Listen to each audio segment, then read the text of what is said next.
You are now listening to Limited Trust, a Devastator podcast. Let's get into it. Episode 4, Limited Trust, a Devastator podcast. Welcome back, everyone. I appreciate everyone who's actually listened to the first 3 episodes so far. And I want to welcome you to our new schedule of the regular episode drops on Friday. I'm not sure if we're going to do little smaller episodes or things like that throughout the week, or special events or special times, but I'm still working on that. We'll figure that out. But as of right now, I do believe that we're almost directly releasing to major streaming platforms, your Apple, Spotify, iHeartRadio, Amazon Music. I think you can find it on pretty much all of those, and DevastatorBrand.com. So today we're going to do the history of Devastator. It seemed to be the most voted for when I put out the post about what should we do this week. I had something planned to try to get a random selection out, but all of those things kind of fell through and came down to the wire. So I just had to kind of look and say, all right, well, what do people want to hear about? So the history of Devastator kind of started when I stopped making music, and I had all this extra time, or so I thought. And what am I going to do with my idle hands? And it kind of turned into this art thing. You know, I've always been interested in drawing, painting, stuff like that, and graffiti. Coming from the city, I saw it my whole life. And I've always everyone had a tag name, no matter what. You know, my tag name in the 90s was KZK. And so we always had that. But it just never was like a serious thing. It was more just to be an asshole. You know, we didn't even really realize what getting up was supposed to be. We were just like, yeah, it was fucking damaging shit. And that's what we call each other because we're cool, you know. So when I started filling this gap that was music, which was like an all-encompassing thing in my life, I thought this would be like kind of a cost-effective hobby to get into. Art, oh yeah. No, and everyone listening knows, yeah, okay. Yeah. Cost is definitely not a thing you want to get into art, having that in mind, because that shit is expensive, especially if you're trying to do graffiti type of art, or, you know, real graffiti out there in the streets, because that shit is not cheap and it doesn't last. So it was kind of born through just trying to cut the costs, and I started from there. You know, I started mixing up stuff and reading, and it was never going to be a business, I'll say. It was never going to go that far, at least my plans. I didn't think that was going to be a real thing, but it turned into something like that. So I kind of started mixing and playing with things, and there's a place that I would go weekly that I could kind of check on how these formulas that I was experimenting with, and I would just drips on the back of this dumpster, and eventually it took up the whole dumpster. And there's still a bounty on this dumpster in the city. Like, if you can find this dumpster, the dev dumpster, and get a picture of it, you know, I'll give you some free shit. Because, I mean, you can't miss it. I posted some pictures, and I still go to this place regularly and check on this dumpster and see how everything is doing years and years later, and see how the colors are holding up, how they hold up in the elements. But so I started doing that, and I was already Kyle Conway, the fucking blue top guy, before Devastator actually became a thing, and I kind of pushed that on my personal page, and I already had this trust built up where, you know, you could send me your PayPal.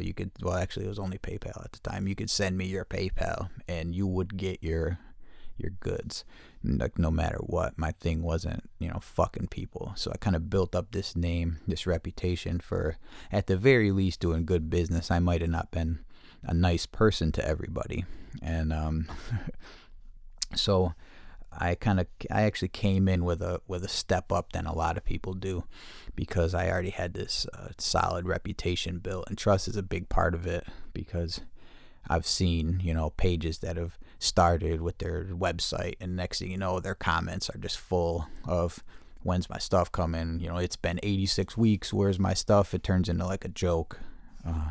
where they stuffed all these fucking people. So that's definitely not what I wanted. And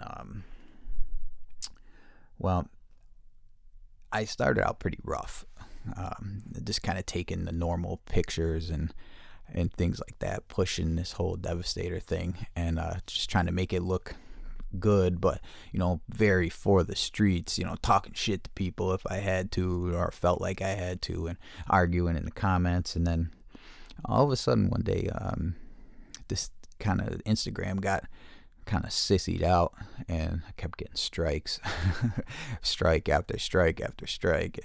And Devastator really brings out these kind of emotions in people where they get upset about, well, I don't know what I'm doing, what I'm trying to do. And it leads to, all the critics. Everyone's a critic too. Everyone knows what's best. And it leads to a lot of that kind of stuff. And so the account ended up getting striked up quite a bit. So what you see now as of today is like a more tame version of Devastator.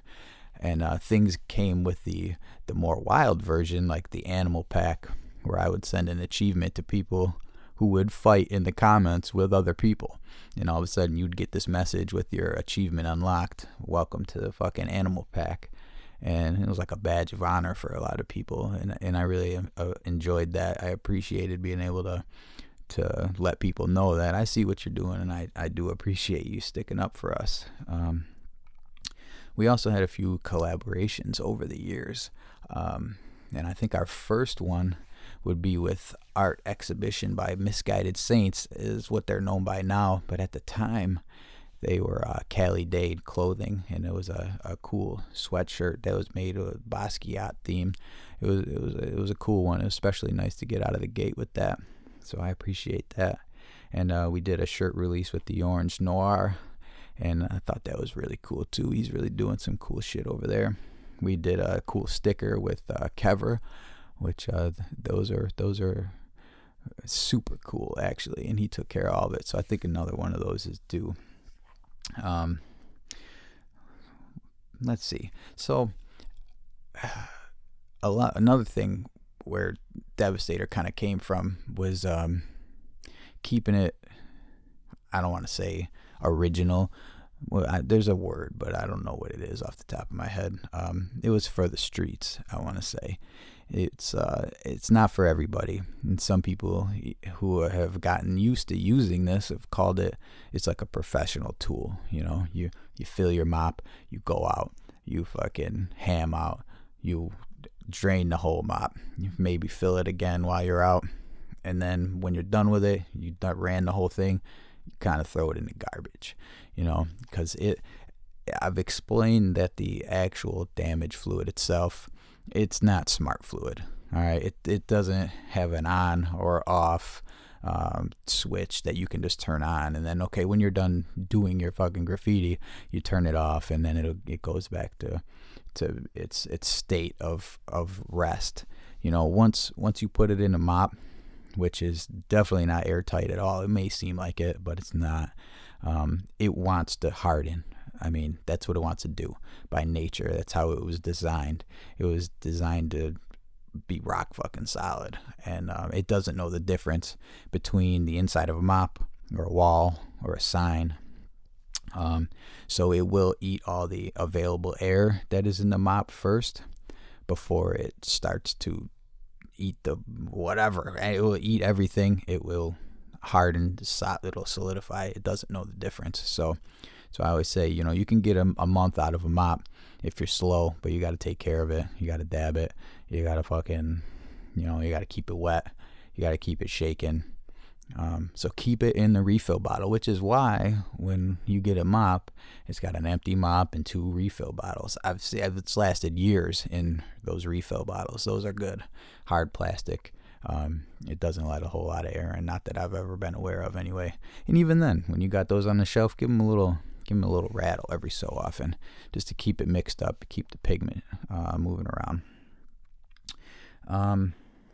And over the years, this hasn't been an easy thing to keep up with either. Devastator is kind of turned into a Supreme style thing. I hate to use that as an example, but it kind of is, small batch, limited quantity, like extremely limited, even more limited than those type of things, 10 pieces, 20 pieces, 5 pieces, one of one. It's kind of been that over the years, and I kind of like that because I don't want to wear out. Okay, you can always get that. Oh yeah, just go there, you can always get that. Like, no, if you want these, you got to come now, or you might miss it, and there's a good chance it might not ever come back again. And I kind of like that aspect of it. And we've taken like a lot of things from a lot of different brands over the years. And the Supreme logo, RIP, I'll say the Devastator logo, which is not really a logo, kind of started out as a joke. JL made that because he was making like Gucci labels and all this kind of stuff. And I was like, oh, we'll do one for Devastator. And I just kind of liked how it looked.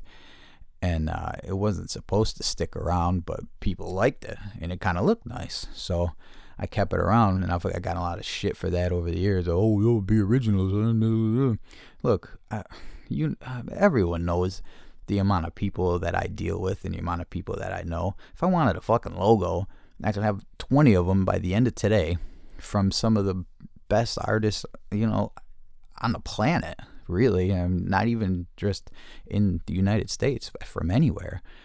It's less about that. When the right logo comes, I'll see it and I'll know that that's what it is. But people more know the name, the actual name itself, than brand spotting a logo. They're looking, they know when they hear that name, they know what it is. They know what it's about. They know that it's not the best quality mop fluid, but they know that it works. It is bulletproof for sure. They know that when they order something on the site, they're going to get it. They know these things. So don't break my balls about the Supreme RIP. I just thought it was cool. And then 1112, who was doing our shirts, they added the little drip to it, which I thought was pretty cool, so we kept that. So then it kind of evolved into what it is now, and that's where the logo came from. I wanted to mention that because that gets brought up a lot. And also I see a lot of people asking, when's the new drop, when's the next drop, when's this, when's that. And I do have to tell you, everyone listening, drops are hard to do, man. Drops are hard to do, and especially in an economic downturn, it makes it more difficult, because in this block right now, I'm just kind of trying to keep the doors open, and it's not anyone's fault. It's just that's economically the cost of my supplies is up almost double, and I've raised prices probably at the most on a single item 50 cents, which doesn't cover much. It was just kind of taking the sting off of it, because I don't want to transfer my cost to you, the client. I don't want to do that if I don't have to. If I didn't a little bit, then it would probably have been doors closed a while ago. So drops are hard to do when there's not a steady stream of this new funding to put back into it. So you can tell when new things are coming out all the time, it was really rolling. It was moving, and I was able to, because everything goes back in. If you spend something at Devastator, if you spend $10, at $9.80 goes back into Devastator. And whatever doesn't go back in goes into something to do with it. I mean, directly into it, whether it be mops, whether it be scribe work, whether it be whatever. And the rest of it is paying for things that come along with this. And for a while, Devastator was kind of taking care of itself. It paid for itself. And just in the last few months, it got to the point where it really wasn't paying for itself anymore. And I was going into my personal funds to keep it rolling. And a couple people over the years have actually saved this whole thing with either loans, large orders, and I think some of the large orders were based on that they kind of saw where it was going, and they decided to throw a little life preserver out there. And it was never like a said thing like, here you go, man, I hope you make it. It was kind of like, damn, I see they're fucking slowing down and shit's not looking good. Let me let me toss him a life preserver, and maybe this will keep him around. So if you're listening to this right now and this means something to you and you're like, oh yeah, that could have been me, even if it was a small amount, if I ever asked you for anything, because I'm not gonna come here and say I've never asked to be saved, to have help. Thank you. I appreciate it. I always do appreciate it that people were kind enough to help me and to help this whole thing keep rolling. And even when I sunk everything into this and I needed money for something else, there were people there helping me. And I really appreciate that. And I appreciate everyone that always looked out. And I hope that we can continue on doing this. Also, another thing that I wanted to bring up too is someone asked me a long time ago, how come you don't do fundraising? How come you don't do, this, collecting money, GoFundMe for this person or that person? I learned a long time ago you can't do that. I would like to. There's a million people I would like to do and help out. If you got something, I might share it. But as far as me, running a special color, a special this, a special that, I can't do it. I tried to do that a long time ago, thinking that it would be a good idea. And immediately when I started talking about it, the floodgates opened up to people with all their problems. And I can't be the catalyst to your financial whatever it is. It's too much of a responsibility, and there's just too many fucking dirty ass people out there. I'm afraid to put any kind of push behind, even if I know you. If you say yes to one person, you have to say yes to everybody. So I kind of just took it upon myself I just got to say no to everybody. I have to. There's just no way around it. And so that's why we don't do that. And that's why I don't do sponsorships. Like if you've ever opened your package and there was extra stuff in there, that's just because, I'm sitting there and I'm like, all right, yeah. But anyone that's ever said, sponsor me, bro, like, no, I am not going to. That's disrespectful, not only to me, as a small, extremely small, limited funds. You talk about limited trust. This is a motherfucking limited funds corporation. Business. That's disrespectful to me, and that's disrespectful to everyone out there that barely has two fucking rocks to rub together, but are still supporting, and they're buying a mop, or they're buying a whatever, anything, whatever it is. That's disrespectful to them more than anything. So if I were to just say, oh yeah, here, I'll give you this for whatever because you said that you're gonna post it to your followers, that's disrespectful to the guy who is posting it to his followers, something that he bought. So think about that before you reach out to any company out there with the sponsor me thing. You look like a cheese dick. You really do.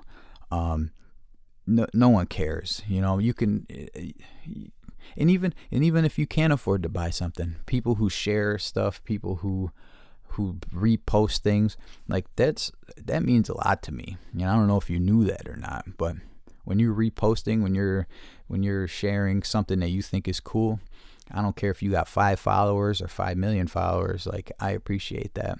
And I see that, and I try to reciprocate. I try to tell everybody, or give you a bump when I can. And that's free. And that's just out of love that people do that. And then there's other people. I've had people talk about their disabled children. Like, you fucking kidding me?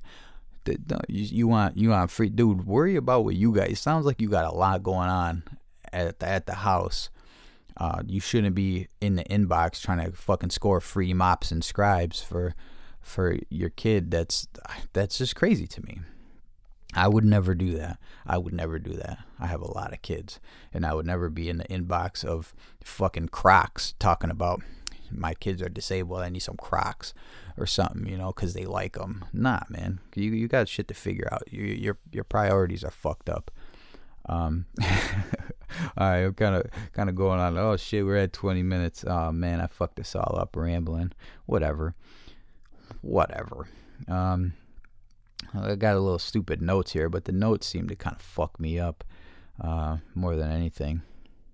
So that's a little Devastator history. I think I kind of covered all this. Oh, I want to shout out some inspirations and influences, though, for sure, and some other things real quick before we wrap this up. There's several brands and companies that have influenced me to do what I'm doing, and that give me hope that, you know, I'm not the only one, and this is something that we could all do. I want to shout out Premium Supply. They take fucking awesome pictures. The guy or whoever is behind it has got some fucking serious skill behind that camera, and just product photos and just the way the products, everything looks nice. I'm a sucker for good photography, and also Machine Studio, what they're doing, they're fucking killing it out there, and they push a positive message. And I really dig the positive outlook that they have on things. And I see they don't really engage with the bullshit in the comments. And that's what I had to learn how to do, to keep my mouth shut and just do your thing. And I really respect what they got going on. And you know, I encourage anyone else to go out there and do what you think you're gonna do. You know, don't step on any toes and kind of. Why does this thing update your virus protection? Get the fuck out of here. Man, whatever. I hate that fucking shit. Always got some kind of pop-up. Anyway, now I fucking fucked my train of thought up. Who else out there do I like looking at their shit? I don't know, man. There's a couple. I think these guys, Bootleg Inks. I think they're out of the UK. They take nice pictures too. You know, I'm a sucker for nice pictures. I said, you know, I really do like it when something looks crisp, and also don't fall for the bullshit either. That's why I try to show everybody like the smoke and mirrors pictures, where, you know, I take these decent looking somewhat studio quality photos, and then I'll back up and take a picture of where I'm sitting in my living room, you know, and I got this little light box on the table, and it's all smoke and mirrors. Don't get caught up in the bullshit. That's why I try to post everyone's ups that they send me, not just what me or the graffiti world would consider to be the good ones or whatever. I post everyone because I got love for all of you guys. You know, if you're sending something and I ask you, you know, do you want me to post this, you know, tag or no tag, everyone knows that. Trying to keep it respectful.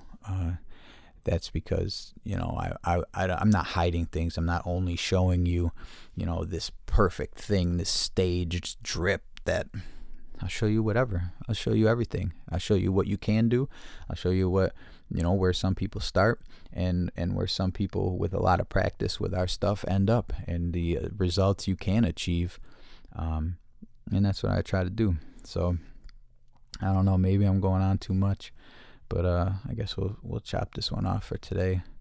And I think Halloween is Monday. And I think I'm going to drop a little, maybe we'll do that paranormal episode on Monday. So if you made it this far, I fuck with you. And I got love for you guys, man. I really do. And I appreciate all your help and support. So, yeah, that's it. I'm fucking out of here.